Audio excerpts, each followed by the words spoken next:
Welcome to another Blogging Plaza Bite Size, where this is one of those where I just try my best to make my reviews shorter than the usual. And this time I decided to go with My Father's Dragon, the latest movie from Cartoon Saloon that was released on Netflix. And if you know me, I was a follower of Cartoon Saloon ever since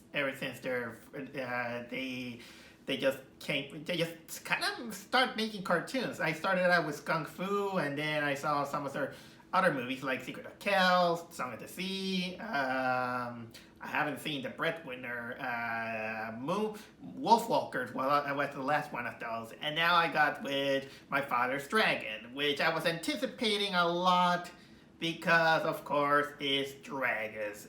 Actually, I was anticipating this movie ever since they announced it, and this movie was supposed to come out last year, but unfortunately, things happen. I think one of them is COVID, but either way, I just saw this.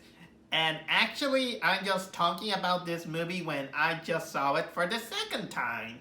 Because the first time, I saw it with a couple of friends that they just say, hey, My Father's Dragon is coming, and we just wanted to watch it together. So, especially because one of them had read the books, and I haven't, just in case. And so, we just went there, and even though sometimes we like to talk during the movie, this was actually a movie that I felt like it's unriffable, and whenever you want to make fun of that movie, you're gonna come out as kind of like mean spirited. So this is the reason why I decided to make this vlog out of. After watching it the second time, so I can get a better perspective out of it. And just like the first time, I gotta say that I really love this movie. The movie about this kid who moves out to the big city, and he is fearful with the coping mechanism and the struggles that the family have, because the mother had to find a job and they can't open immediately the store that they were dreaming of. The kid wants to feel helpful but can't, and then and after a big fight with the mother, he runs away, and a talking cat tells him that in order to make money, he should go to an island called Wild Island, so he can find a dragon that it finds an opportunity to make profit out of it. But when he gets to the island, he finds out that the island is sinking, and the dragon is basically the key to save the island. And of course, little by little, the kid and the dragon bond, and also the movie is kind of touches upon being fearing how can I say the fears that you have to cope with when you try something new, or when you are kind of in a rite of passage to maturity as well. Yeah, so it's kind of like a movie about the insecurities of one proving to be strong and being useful to everyone else. And the movie kind of is mostly it has the theme that you have to that it's okay to be afraid, and sometimes sometimes you need to move forward in order to cope with the insecurities of yourself, because it's okay to be afraid. You're always afraid, but everything might work out. So that's what it's gonna be about it, and I decided to make this vlog short because I don't want to spoil too much, but I will give it my best to give you all these things that it is. First of all, we got, of course, Elmer the kid and Boris the dragon, which are the main protagonists, and the kid and the dragon are both likable, I'll say. I really like the chemistry between these two. You might be a little bit rolling your eyes at the beginning with Boris the dragon, because he's easily excitable and he's kind of like a chattermouth, but you warm up to him, and and Elmer, he just kind of acts like, the little kid that and the kid that he just wants to be helpful, but he just wants to rush things out that causes a little bit more problems that it shouldn't. Um, uh, and all other characters that you're gonna see are, for example, the antagonistic force, which is kind of like this band of monkeys led by this gorilla who also have a little bit of their own arcs he's basically kind of trying to find his own way to save the island, but he's kind of like doing it in a rash way that the dragon doesn't like. And he tries to keep all the other animals calm, not cause off kind of like a whole panic, which also comes he clashes with another younger monkey that that he's kind of a little bit more rash, and I'll say that's the best way I can describe. I will say that they do have a little bit of between A-list or B-list actors who do this. For example, the kid Elmer, he's voiced by this kid named Jacob Tremblay, and Boris the Dragon is voiced by Gaten Matarazzo, who is well known for Stranger Things. Other actors that you can find are Ian McShane, who voices the gorilla. I can see IMDb a little bit here. Diane West, Alan Cummings is also there. A very panicky monkey is voiced by Jackie Earl Haley, and there is a talking cat who, at first, while I was watching with those friends, we were joking that it was Whoopi Goldberg, and I thought it was a joke. And then when I saw her in the credits, I was like, oh my god, it was her. This is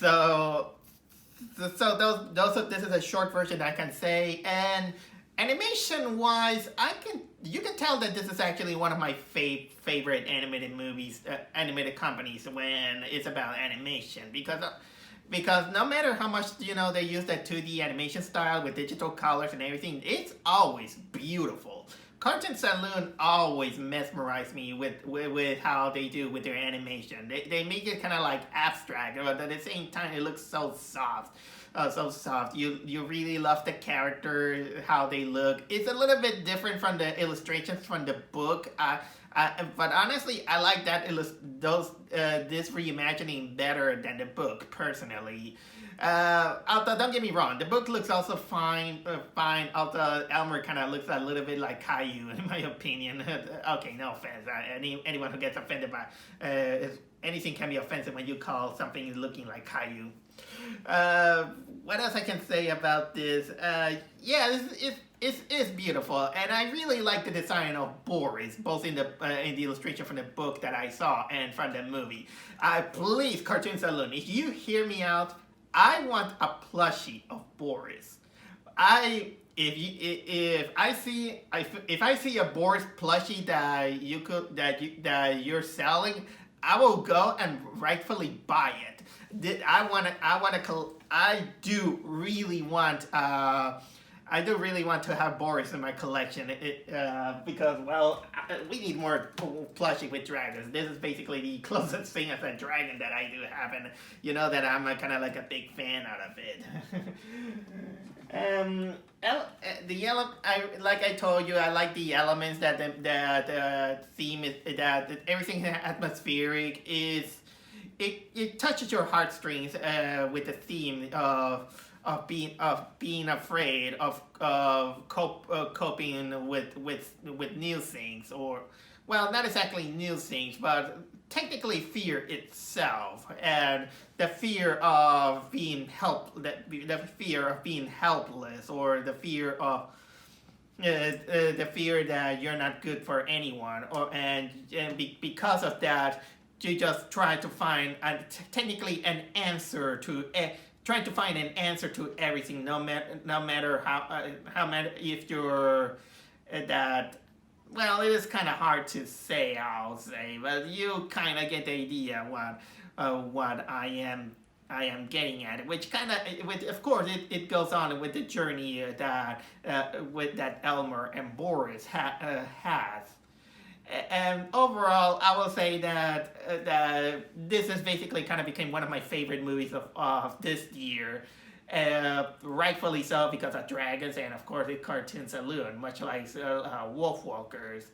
Okay, I might be overselling it a little bit. I'll say that. Let's give it a little bit of a negative things that I will say.